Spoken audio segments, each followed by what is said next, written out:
আমি ঢাকা ৯-এ স্বতন্ত্র প্রার্থী হিসেবে মনোনয়নপত্র জমা দিয়েছিলাম। আজকে সেটার বাছাই পর্ব ছিল। বাছাই পর্বে আমার মনোনয়নপত্র গৃহীত হয়নি। আমরা সেই সিদ্ধান্ত আপিল করব। আপিলের প্রক্রিয়া আমরা ইতিমধ্যেই শুরু করে দিয়েছি। গ্রহণ না করার পেছনে নির্বাচন কমিশন যে কারণ দেখিয়েছে, আপনারা জানেন যে স্বতন্ত্র প্রার্থীর ক্ষেত্রে ১% ভোটারের স্বাক্ষর দিতে হয়। যা দরকার ছিল তার চেয়ে বেশি আমরা স্বাক্ষর জমা দিয়েছিলাম। সেখান থেকে তারা ১০ জনের বসুন্ধরা ডায়াপেন্ট এখন আরো উন্নত। এই হট এয়ার থ্রো টপশিট দ্রুত শোষণ করে সোনামণিকে দেয় কোমল অনুভূতি।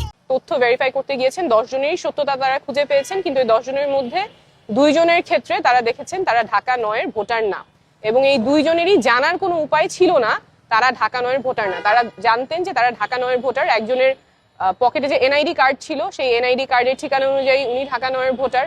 আরেকজনের বাসা খিলগাঁয়ে যেহেতু ঢাকা ৯ এবং ১১ দুইটাই আসন আছে, উনি জানতেন উনি ঢাকা ৯-এর ভোটার, সেই বিশ্বাসে উনি স্বাক্ষর করেছেন, কিন্তু নির্বাচন কমিশনের তথ্য অনুযায়ী উনি ঢাকা ১১-র ভোটার। এই দুইটা ব্যতিক্রম বাদে বাকি সবকিছু আমাদের তথ্য সঠিক ছিল। আমরা আপিল করব এবং আমরা যেই লড়াইয়ে নেমেছি, স্বচ্ছতা এবং জবাবদিহিতার রাজনীতি, সেই লড়াই আমাদের চালু থাকবে।